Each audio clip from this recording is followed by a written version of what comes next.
There's a chart I saw recently that I can't get out of my head. A Harvard business professor and economist asked more than 5,000 Americans how they thought wealth was distributed in the United States. This is what they said they thought it was.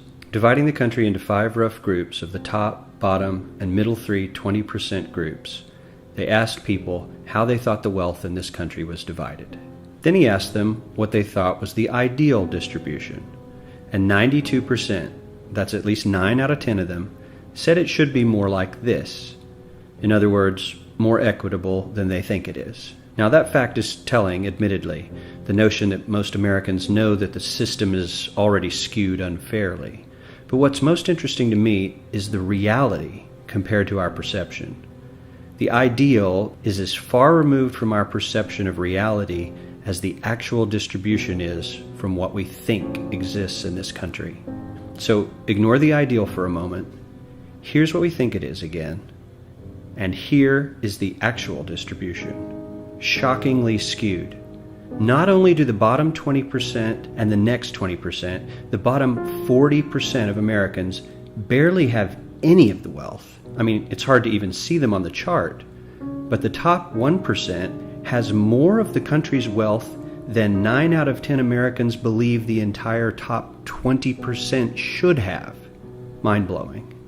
But let's look at it another way, because I find this chart kind of difficult to wrap my head around. Instead, let's reduce the 311 million Americans to just a representative 100 people. Make it simple. Here they are: teachers, coaches, firefighters, construction workers, engineers, doctors, lawyers, some investment bankers, a CEO, maybe a celebrity or two.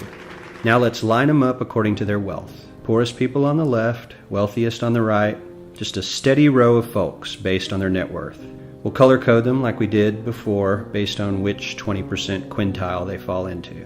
Now let's reduce the total wealth of the United States, which was roughly $54 trillion in 2009, to this symbolic pile of cash. And let's distribute it among our 100 Americans. Well, here's socialism, all the wealth of the country distributed equally. We all know that won't work. We need to encourage people to work and work hard to achieve that good old American dream and keep our country moving forward. So, here's that ideal we asked everyone about. Something like this curve. This isn't too bad. We've got some incentive, as the wealthiest folks are now about 10 to 20 times better off than the poorest Americans. But hey, even the poor folks aren't actually poor, since the poverty line has stayed almost entirely off the chart.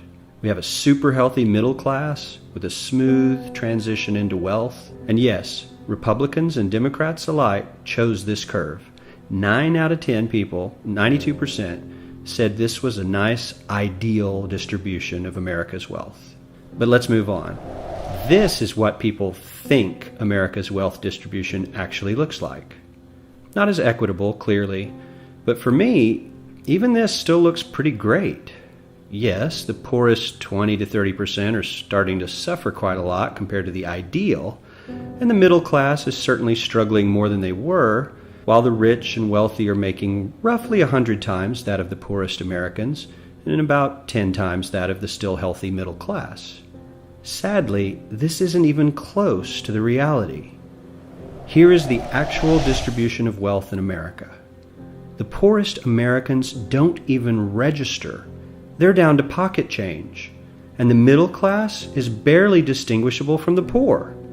In fact, even the rich between the top 10 and 20 percentile are worse off. Only the top 10% are better off. And how much better off? So much better off that the top 2 to 5% are actually off the chart at this scale. And the top 1%, this guy, well, his stack of money stretches 10 times higher than we can show. Here's his stack of cash, restacked, all by itself. This is the top 1% we've been hearing so much about. So much green in his pockets that I have to give him a whole new column of his own, because he won't fit on my chart. 1% of America has 40% of all the nation's wealth. The bottom 80%, 8 out of every 10 people, or 80 out of these 100, only has 7% between them. And this has only gotten worse in the last 20 to 30 years. While the richest 1% take home almost a quarter of the national income today, in 1976 they took home only 9%, meaning their share of income has nearly tripled in the last 30 years. The top 1% own half the country's stocks, bonds, and mutual funds. The bottom 50% of Americans own only 0.5% of these investments, which means they aren't investing. They're just scraping by. I'm sure many of these wealthy people have worked very hard for their money, but do you really believe that the CEO is working 380 times harder than his average employee? Not his lowest paid employee, not the janitor, but the average earner in his company. The average worker needs to work more than a month to earn what the CEO makes in 1 hour. We certainly don't have to go all the way to socialism to find something that is fair for hardworking Americans. We don't even have to achieve what most of us consider might be ideal.